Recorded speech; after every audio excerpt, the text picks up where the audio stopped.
ഭക്ഷണ സമയത്തുള്ള മര്യാദകൾ കുട്ടികൾക്ക് പഠിപ്പിച്ചു കൊടുക്കണം. മോന് ബിസ്മില്ലയോ ചൊല്ലിയോ? ഉപ്പ കേട്ടിട്ടില്ലല്ലോ. ആ അൽഹംദുലില്ലാ, നല്ല മോൻ. വലത് കൈ കൊണ്ടാണല്ലോ കുടിക്കേണ്ടത്. ഇതെന്താ ഡിസ്പോസിബിൾ ഗ്ലാസ് ആയിട്ട് പോലും നീ ഇടത്തേക്കൊണ്ട് കുടിക്കണത്? തിരുത്തി കൊടുക്കാം.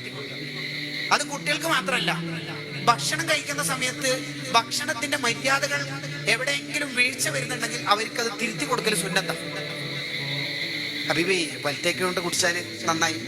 കറി ഗ്ലാസ്സിനായിട്ട് കറിയുടെ കറ കഴുകാൻ ആളില്ല എന്നാണെങ്കിൽ വാഷ് ബേസും ഉണ്ട്, എൻ്റെ ഭാര്യയുണ്ട്, 3 പെൺകുട്ടികളോട് ഇഷ്ടം പോലെ വെള്ളമുണ്ട്, നോ പ്രോബ്ലം, ധൈര്യമായിട്ട് കറിയോട് കൂടി തന്നെ കുടിച്ചോളൂ എന്ന് പറഞ്ഞാൽ അവന് മേലാനെടുത്തേക്ക് കൊണ്ട് കുടിക്കൂല.